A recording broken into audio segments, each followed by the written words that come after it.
5월은 가정의 달이고 오늘은 어버이 주일로 우리가 지키게 됩니다. 지난주는 어린이 주일이었는데 부흥성의 관계로 인해서 오늘 어린이 주일과 어버이 주일을 함께 말씀을 전하려고 합니다. 하여튼 이번 가정의 달을 맞이해서 사랑하는 우리 모든 우리 성도님들 가정 위에 하나님의 크신 은혜와 축복이 충만하게 넘치시기를 바랍니다. 에베소서는 사도 바울의 서신 중에 6장으로 구성되어 있는데 1장과 3장은 교리, 이렇게 해야 된다와 4장에서 6장으로는 우리가 어떻게 그 말씀을 가지고 이 세상에서 살아야 되는지에 대해서 말씀해 주시고 있습니다. 여기 오늘 6장 1절에 자녀들아 이렇게 시작합니다. 이거는 언약 공동체를 의미할 수 있고 이렇게 우리 오늘 함께 나온 하나님의 자녀들 또는 우리 자녀들이라도 아직도 거듭나지 못한 사람들도 있을 수 있을 것이고 우리가 교회 안에 들어왔다고 다 거듭난 건 아닐 수도 있습니다. 또 우리 모두에게 해당되는, 왜냐 우리도 자녀이기 때문에 우리가 여기에 지금 나와 앉아있다는 자체는 우리에게는 부모가 있었기 때문에 우리가 자녀이다 이거죠. 그래서 사도 바울은 에베소 교회에 속한 교인들에게, 자녀들에게 속한 자들을 향하여 자녀들아 하지만 오늘 우리 모든 자녀들에게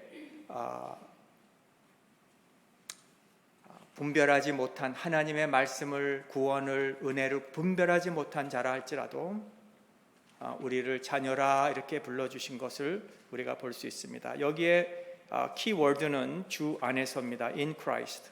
자녀들아 주 안에서 너희 부모에게 순종하라. 우리 기독교의 기초, 은혜의 기초, 복음의 기초는 언제든지 주 안에서, 여러분이 이렇게 친구를 맺고 식사를 같이 하고 손님이 왔다든지 교회 안에서 우리 같은 비슷한 피역끼리 우리가 식사를 해도 그 식사가 그냥 대인과 개인의 식사가 아니고 주 안에서 만나는 식사, 주 안에서 만나는 대화, 주 안에서 우리가 기도하는 일도, 찬송 부르는 일도, 말씀과 우리가 공동체로 있는 일도 이것도 주 안에서 있는 겁니다. 그래서 자녀들아 주 안에서 너희 부모에게 순종하라, 이것이 옳으니라. 십계명은 우리가 해야 되는 일입니다. 하나님이 우리 기독교인으로서 해야 될 이 십계명, 10가지 계명이지만 크게 나누면 두 가지입니다. 하나는 우리가, 성도가 하나님께 어떻게 해야 되는지에 대해서 1계명에서 4계명, 그리고 5계명에서 10계명은 우리가 이웃에게, 우리가 서로에게 해야 될 일 중에서 이 두 번째 이웃에게 가장 첫 번째 계명이 내 부모에게 공경하라는 계명이었다는 거죠. 나를 낳아준 우리 부모님에게 내가 공경하지 못하고 순종하지 못하면 안 보이는 우리 하나님에게는 더욱 못한다, 그런 뜻 아니겠습니까? 그러므로 우리에게 가장 첫 번째 해야 될 일은 우리 부모에게 공경하고 순종해야 된다는 거예요. 그럴 때 하나님께도 우리가 잘할 수 있다는 것입니다. 이것이 우리 성도로서 살아야 될 인스트럭션 매뉴얼, 우리가 어떻게 살아야 될 설명서, 하나님이 우리에게 말씀해 주시고 저와 여러분들에게 오늘도 기대하시고 우리를 창조하실 때 그런 설계도로, 매뉴얼로 살라고 우리에게 말씀해 주셨다는 거예요. 뭐예요? 내 부모를 주 안에서 공경하라는 거예요. 자녀들에게 공경과 존경, 집에 있는 우리 자녀들 또는 부모의 슬하에 있는 자녀들, 아니면 이미 다 커서 결혼도 해서 나가서 살든지 타지에서 일하면서 사는 자녀들, 그 모든 자녀들, 우리도 성경이 공경하라고 가르쳐주고 있습니다. 대학에 간 친구들, 서로 룸메이트 친구들이 얘기하는데, 친구야, 내가 이렇게 대학에 와서 이제 집을 떠나니까 이제 우리 부모님하고 너무 관계도 잘 되는 것 같고 좋아진 것 같아. 그랬더니 친구가 하는 대답이, 그렇지, 너의 부모님이 참 많이 성숙해진 것 같아 요즘에, 이렇게 얘기하더라고요.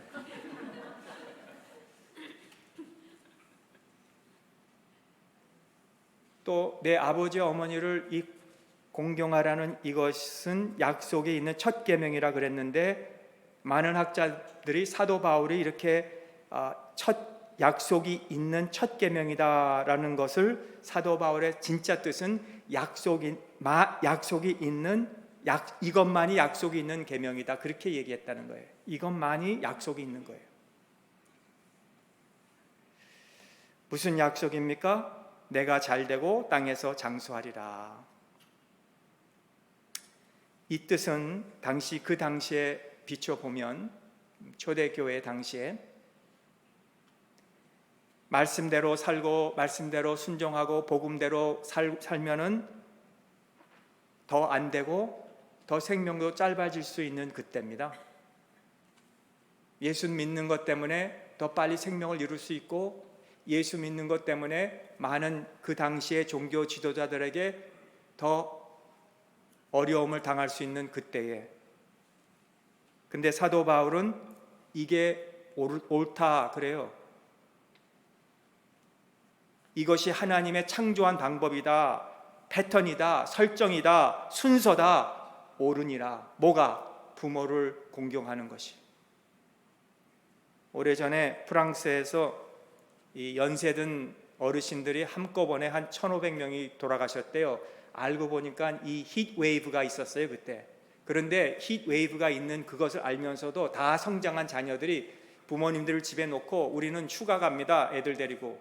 그래가지고 1,500명이 연세든 사람들이 죽은 것을 알고, 이 프랑스 정부에서 법을 만들어서 이제는 이렇게 부모님을 돌아가게 하는 것은 형사 범죄로 취급하게 법으로 만들었대요. 법으로. 어떻게 여행 가는 거, 부모님 놓고 여행 가는 게 형사 범죄가 될 수 있습니까? 근데 그렇게 했다는 거예요.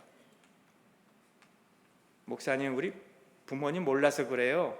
만일 우리 부모님이 어떻게 사는지 밖에 사는 것 같지 않고 집에서 사시는 것을 안다면 목사님도 아마 동의하실 거예요. 그러나 사도 바울이 뭐라 그래요?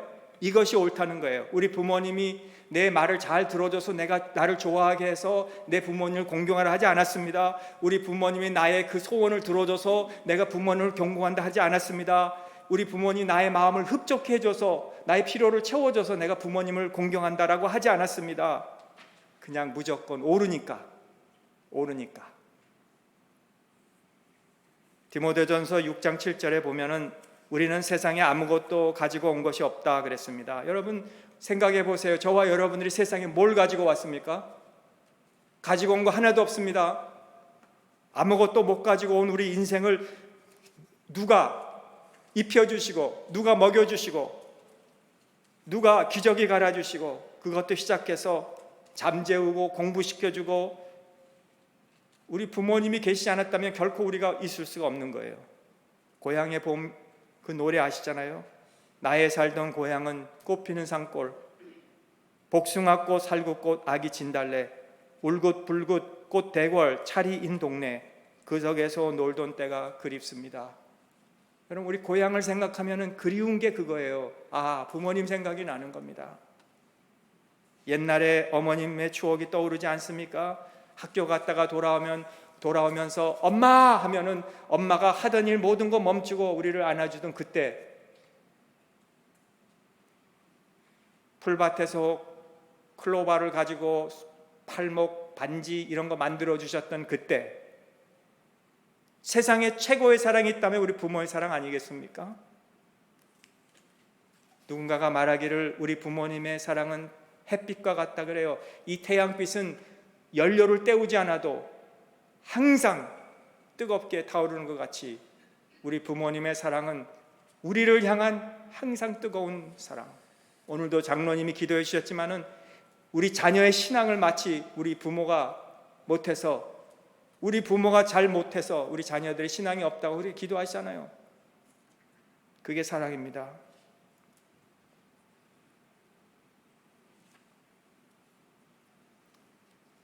효도는 성경적입니다. 룻기에 보면은 룻이 시어머니를 역경 중에서도 끝까지 따르는 그 효성을 우리에게 보여주었습니다. 나오미라는 이스라엘 여인이 베들레헴에 살다가 흉년이 들어서 남편과 두 아들을 데리고 모압이라는 땅에 가서 살게 되었다가 거기서 남편이 죽고 두 아들은 결혼을 했지만 결국 두 아들도 죽고 이제 두 며느리 오르바와 룻이 남았는데 둘 다 효행이 지극한 며느리라 불행 중에서도 어머니를 모시고 살았던 두 며느리. 어느 날 고향 땅 베들레헴에서 풍년이 들었다는 소식을 듣고 시어머니 나오미는 모압 땅을 떠나서 고향으로 돌아가려고 결심하고 며느리들에게 친정으로 돌아가라고, 그래서 잘 살으라고 당부를 했지만 오르바는 눈물을 흘리며 돌아갔지만 룻은 끝까지 어머니를 따라가겠다고, 나를 어머니에게서 떠나라고 하지 말고 돌아가라고 간청하지 말라 그랬습니다. 어머니 가시는 곳에 내가 가고 어머니 유숙하는 곳에 나도 유숙하겠고 어머니 백성이 나의 백성이 되고 어머니 하나님이 나의 하나님이 되고 어머니께서 죽으시는 곳에 나도 거기 장사될 것이고 만일 내가 죽는 일 외에 어머니를 떠나면 하나님께서 여호와께서 내게 벌을 더 내리시기를 원한다 그러지 않았습니까? 룻의 효성은요 지극했습니다. 그 효성을 하나님이 보셨습니다. 보아스를 만나게 했습니다. 보아스는 오벳을 낳고 오벳은 다윗의 할아버지입니다. 다윗의 후손을 통해서 예수님이 오셨습니다. 룻은 예수님의 조상이 된 겁니다. 자기 친모도 아니고 시어머니를 그같이 섬길 때 하나님께서 룻에게 복을 주셨습니다. 이삭을 보세요. 아버지 아브라함에게 순종했습니다. 불과 나무는 여기 있는데 재물이 어디 있습니까? 어린 양이 어디 있습니까? 어린 양 재물은 다 하나님이 알아서 제공해 줄 것이다. 아브라함이 단을 쌓고 나무를 모아놓고 이제 불을 피기 전에 아들 이삭을 그 번제단 위에 올려놨죠.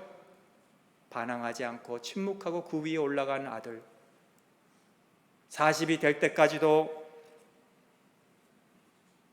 배우자 문제를 아버지께 맡겼습니다. 40세에 스스로 결정하시는 나이임에도 불구하고 이삭은 아버지가 선택해 준 여인을 아내로 삼아 복을 받았습니다. 예수님, 우리가 공생애에 대해서 잘 알죠. 30세부터 예수님이 이제는 공적으로 그의 사역을, 목회를 시작하셨잖아요. 그리고 3년 반 정도. 그러나 예수님의 전 30년은 무엇입니까? 우리가 잘 몰라요. 그러나 분명한 한 가지는 예수님도 집에서 요셉과 마리아를 잘 공경하고 섬겼다 이거예요. 우리가 우리 부모님들을 어떻게 공경할 수 있을까요? 억지로 할 수 없어요. 내 감정대로 할 수 없어요. 내가 할 수 없어서 나의 케미컬이 지금 변하고 나는 사춘기 때문에 나는 이렇게 할 수밖에 없어요가 아닙니다. 우리 인생은 다 잘 되기를 원합니다. 육체도 잘 되면 건강하게 되고, 사업이 잘 되면 부자가 되고, 자녀가 잘 되면 가문에 빛이 나고, 인생이 잘 되면 우리가 출세하고 명예를 얻지만은 우리 하나님을 잘 섬기고 부모님을 잘 공경하면 하나님께서 우리 인생의 장애물을 제거해 주신다 그래요. 여러분 삶 속에 장애물이 없어지는 거예요. 시편 119편 165절에 보니까 주의 법을 사랑하는 자에게는 큰 평안이 있으니 그들에게 장애물이 없으리로다. 제가 이렇게 가끔 이 유튜브에 그 일본에서 그 슬리퍼리 스테어라는 그런 게임 쇼가 있어요. 그게 한번 보고 너무 웃겼습니다. 왜냐하면 이 스테어를 쭉 이렇게 층계를 만들어 놓고 고무 같은 거를 깔아놔요. 그리고 아래서 한 5명이 선수들이 이제 그 스테어를 막 기어 올라가다가 위에 가서 종을 딱 치면 그 사람이 이기는 건데, 장애물이 있어요. 위에서 기름을 막 뿌리는 거예요. 그러면 막 한 사람이 먼저 1등하는 것 같이 올라가다가도 갑자기 그 기름에 미끄러져 가지고 우르르 내려오면 볼링볼 같이 나머지 올라온 사람도 다 쓰러져 다시 도루묵으로 내려가요. 처음부터. 그런 게임이 있습니다. 한번 심심하실 때 보세요. Slippery Stairs. 불효자의 인생길이 그래요. 처음에는 잘 되는 것 같아요. 막 1등하는 것 같아요. 성공하는 것 같아요. 사람들이 부러워할 만한 것 같아요. 근데 마지막은 장애물이 있고 망하게 돼요. 평안이 없어요. 효자는 처음에는 망하는 것 같아요. 안 되는 것 같아요. 그러나 결국에는 잘 되는 거예요. 부모에게 청종하세요. 경히 여기지 마세요. 경히 여기지 말라는 뜻은 업신 여기지 말라는 겁니다. 부모님들에게 다양한 경험이 있고 다양한 지식이 있고 우리보다 더 훨씬 많은 생애를 경험하면서 교훈을 우리가 얻을 수 있는 그 지혜를 우리 부모님들이 가지셨습니다. 어른들의 충고를 듣지 않는 자들의 망한 길들을 우리 성경에서 얼마나 많이 봅니까? 노아의 아들 중에 함이 그랬습니다. 아버지의 실수, 포도주 마시고 벌거벗고 누워있는 아버지의 실수를 함은 나가서 다 그것을 떠벌렸습니다. 저주를 받았습니다. 압살롬이 그랬습니다. 아버지 아들의 다윗의 아들인 그 압살롬이 아버지의 왕위를 탐하여서 반란을 일으켰습니다. 결국 싸우다가 도망가다가 그 긴 머리가 나무에 달려서 결국 죽음을 당하고 말았어요. 르호보암이 그랬습니다. 어른들의 지혜로운 교훈을 따르지 않고 진심 어린 그 충고를 받아들이지 않고 젊은이들의 충고를 받아들임으로써 나라가 망하게 되었잖아요. 사랑하는 성도 여러분, 우리 부모님을 잘 공경하세요. 효도는 우리 마음을 드리는 겁니다. 효는 마음에서부터 나와야 돼요. 우리가 하기 싫은데 억지로 하는 게 아닙니다. 공경이란 단어는 무겁다라는 단어입니다. 신중하게 여긴다는 뜻이죠. 무슨 말씀을 우리에게 하시더라도 신중하게 받으세요. 무겁게 받으세요. 또 우리 부모님을 좋아해야 합니다. 부모님은 있는 그대로 좋아하세요. 부모님이 뭐 교육열이 많이 없다, 영어를 못한다, 뭐 키가 작다, 뭐 이가 나쁘다. 여러분 그러면 어때요? 우리 부모님이신데 비교하지 마세요. 남의 부모님과 비교하지 마세요. 남의 부모님은 저렇게 잘 사는데 우리 부모님 왜 이런가? 그렇게 하지 마세요. 우리 부모님 있는 그대로 좋아하세요. 세 번째, 감사하세요. 감사라는 말은 생각한다 그런 뜻에서 나옵니다. think 같은 어원입니다. 우리 부모님께서 나에게 베풀어 주신 그 은혜, 사랑, 우리가 생각하는 자만이 우리가 감사할 수가 있는 겁니다. 나를 낳아주시고 키워주시고 길러주시고 그 부모님에게 우리가 머리가 숙여지지 않는다면 우리는 화인 맞은 양심이요 도둑심보입니다. 부모에게 감사와 보답을 배우시기를 바랍니다. 또 실행해야 됩니다. 아무리 감사해야 된다, 부모에게 좋은 마음을 가져야 된다, 마음을 가져야 된다, 이런 걸 알아도 실행하지 않으면 아무것도 아닙니다. 내 부모를 즐겁게 하며 너 낳은 어미를 기쁘게 하라고 잠언 23장 25절에 말씀하셨어요. 우리 부모님들이 우리에게 물어보는 질문에 우리는 잘 대답해 주셔야 됩니다. 마치 종이 상전이 부를 때까지 기다릴 때, 네, 여기 있습니다. 예, 부모 부르셨습니까? 이렇게 우리가 부모님에게 대답하라는 거예요. 부모님의 말씀을 잘 들으시기를 바랍니다. 요즘 젊은이들은 엄마 1절만 해, 1절. 아빠 그거는 옛날 고리짜기 하던 말이야. 부모님에게 1절만 하고 3절은 하지 말라는, 어떻게 우리가 그럴 수 있습니까? 같은 이야기를 하시더라도 나를 위해서 하시는 말씀이요, 나를 사랑하는 말씀이요, 감사하고 우리가 무겁게 편안하게 우리가 그 말씀을 받아들이도록 해야 합니다. 아버지, 모르는 이야기 하지 마세요. 요즘 세상은요 옛날 그때가 아니에요. 어머니는 몰라도 돼요. 그냥 가만히 계세요. 그런 식으로 말하지 말고 설명해 드리세요. 왜 이렇게 돼야 하는지를. 부모님 앞에서 우리의 모난 모습을 보여주지 말아요.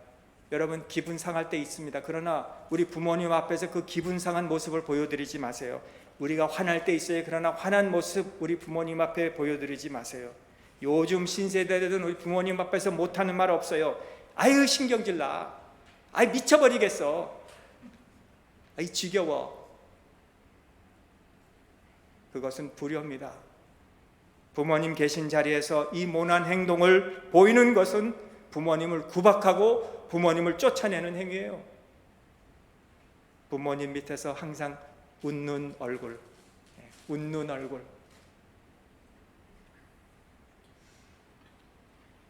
허물을 덮어드리는 일.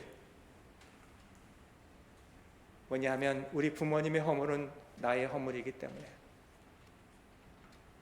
마치 침 뱉는 것 같기 때문에 우리 부모님의 잘못 실수를 여러분들이 덮어주셔야 되는 거예요. 더 나아가서 우리 부모님들의 영혼을 여러분들이 생각해 주셔야 돼요. 주 안에서 순종하라는 것은 이 신앙 안에서, 믿음 안에서 하라는 거예요. 신앙에서 효도하라는 겁니다. 부모님이 예수님을 잘 믿게,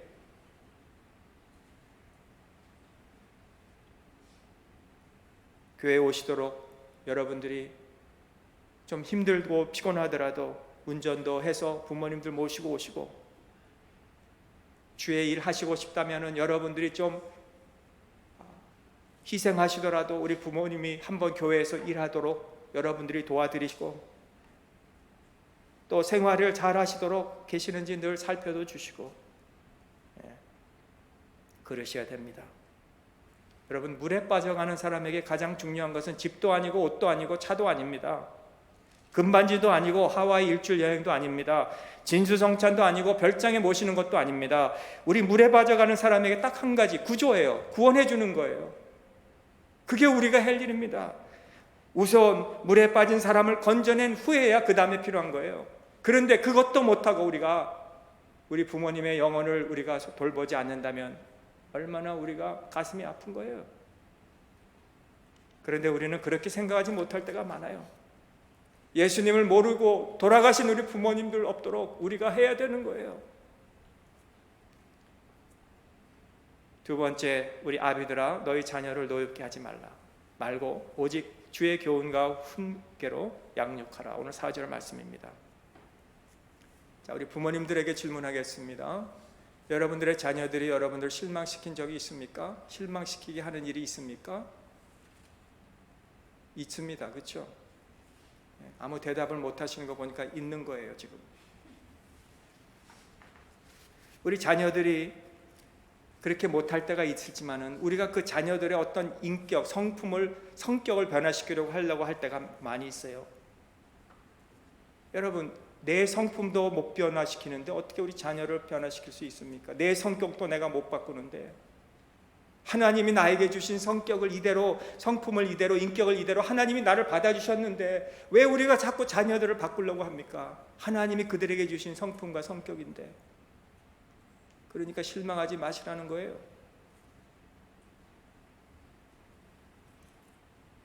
어떻게 하면 우리 자녀들이 주님과 함께 살고 주님께 굴복하고 주님이 그들의 인생의 주인이 되도록 할 수 있는가? 두 가지입니다. 하나는 하나님 말씀, 프리셋, 하나님 말씀입니다. 둘째는 패턴, 나의 패턴. 하나님의 말씀이 우리 자녀들의 인생을 바꿀 수 있고 하나님께서 우리 자녀들의 인생의 주인이 될 수가 있는 거예요. 그저 우리 자녀들을 세상 때 안 묻게 잘 자라게 하고 공부만 잘 시키고 순진하고 곱게 자라게만 한다면은 그들이 참 하나님께 기쁨이 된다? 아니에요. 왜냐하면 우리의 본성은, 우리는 거듭나기 전까지는 자꾸 우리는 세상적으로, 가만히 두면 세상적으로, 불순종으로 우리는 그렇게 삶을 살도록 우리는 그렇게 되어 있어요. 주님이 제자들을 위해서 기도해 준 내용 기억하시죠? 그들을 진실로 거룩하게 하옵소서, 아버지의 말씀은 진리니이다. 그렇게 제자들을 위해서 기도해 주셨듯이 우리 자녀들을 말씀으로 살도록 우리가 가르쳐 줘야 돼요. 신명기 6장 7절에 보면 내 자녀에게 부지런히 가르치며 집에 앉았을 때이든지 길에 갈 때이든지 누웠을 때이든지 일어날 때이든지 이 말씀을 강론할 것이며 너는 또 그것을 내 손목에 매어 기호를 삼으며 내 미간에 붙여 표로 삼고 또 내 집 문설주와 바깥문에 기록할지니라. 우리의 사명이 있어요. 그게 뭐예요? 우리 자녀들을 하나님의 말씀으로 부지런히 자녀들에게 가르쳐 줘야 되는 거예요.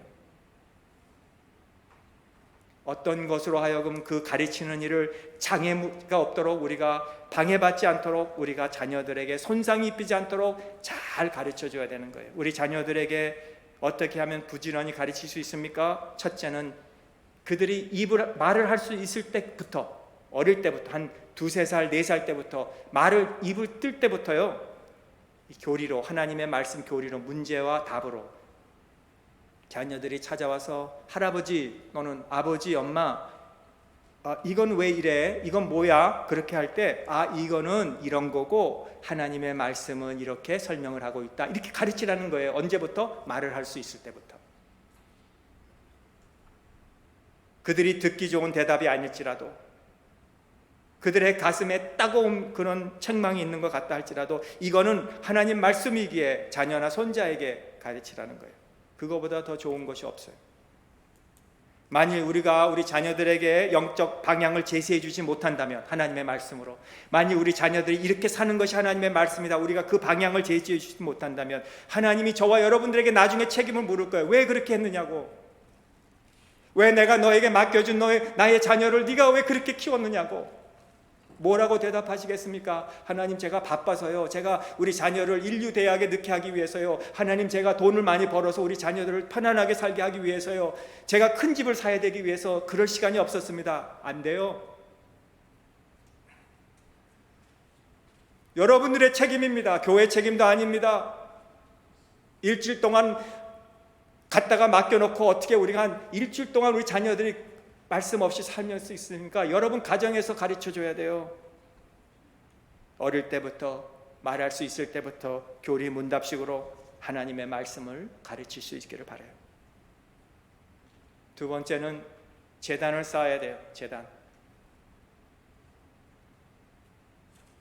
가정제단, 가정예배. 여러분, 우리 평강교회는 아마 가정예배 드리는 가정이 그렇게 많이 있을까 한번 제가 생각해 봤는데 그렇게 많이 없는 것 같아요.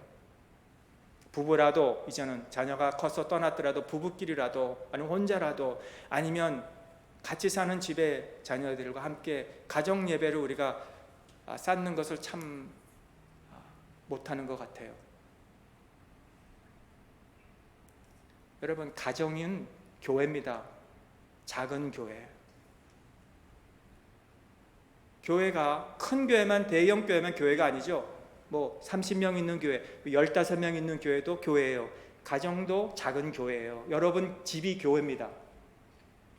그런데 여러분 가정에서 말씀으로, 찬송으로, 기도로 이루어지지 않는 가정이, 이제 가정, 교회들이 모여가지고 큰 주일날 교회를 드리는데, 여기에서도 가정에서 뜨겁지 않은데, 기도로 뜨겁지 않은데, 말씀으로, 예배로 뜨겁지 않은데 어떻게 그 교회가 뜨겁겠습니까? 우리 가정의 형편을 보면 교회의 형편을 알 수가 있는다 이거예요. 여러분 가정에서 말씀으로 뜨겁게 예배드리면, 기도하면 교회 나와서도 뜨거워지는 거예요. 여러분, 우리 교회가 뜨겁기를 원하십니까? 그러면 가정에서부터 시작해야 돼요. 사춘기 자녀들을 키운다는 것은 힘들어요. 우리가 자녀들에게 불평하고 싶을 때가 있어요. 그러나 자녀들께 불평하지 마시고, 노엽게 하지 마시고 하나님께 나와서 기도하세요. 하나님 아버지, 나도 그런 자였는데 하나님이 나를 사랑으로 품어주시지 않았습니까? 그게 사도 바울이 말하는 복음적 부모, 바로 자녀들에게 그렇게 우리가 품어주라는 그런 말씀이라고 생각합니다. 제가 이번에 대신방을 하면서 참 가정마다 많은 제 자신이 많은 은혜를 받았어요. 그 중에 이제는 자녀에 대한 이 부모님의 그 마음을 다시 읽게 되었어요. 자녀는 이제 다 컸는데, 물론 뭐 세상적으로 잘 나가고 있는데, 신앙적으로 볼 때는 부모님의 마음이 아픈 거예요. 그 자녀들의 신앙 얘기를 하면서 그들의 눈시울이 뜨거워졌어요. 빨개졌어요. 제가 그걸 보면서 참 부모님의 사랑이 이런 거구나. 아무리 세상적으로 잘 나가도 신앙적으로 안 되는 그 아들, 딸을 생각할 때 눈물이 나오는 거예요. 가슴이 아픈 거예요. 늦지 않았습니다. 우리 자녀들은요, 제가 가만히 보면 우리보다 더 성공할 거예요. 내비둬도. 이제는 그들은 세상 성공한다 그런 거는 여러분들이 관심 안 쓰고도 돼요. 이제는 정말 우리가 해야 될 건 우리 자녀들이 신앙 안에서 잘 주 안에서 사는 것을 우리가 신경 써야 되는 겁니다. 또 우리 부모님들, 우리 이제 많이 우리 교회 어르신들이 계시지만 우리 자녀들이 또는 우리 타지에서 생활하는 우리 부모님이 계시면 우리 부모에게 늘 관심을 가지시고 부모님 말씀에 늘 무겁게 순종하시고, 부부끼리 남으셨다면 서로 사랑하시고, 부모와 자녀 사랑하고, 우리 자녀들을 하나님이 책임져 주시도록 여러분들이 늘 신앙의 패턴으로 모범을 보이시고,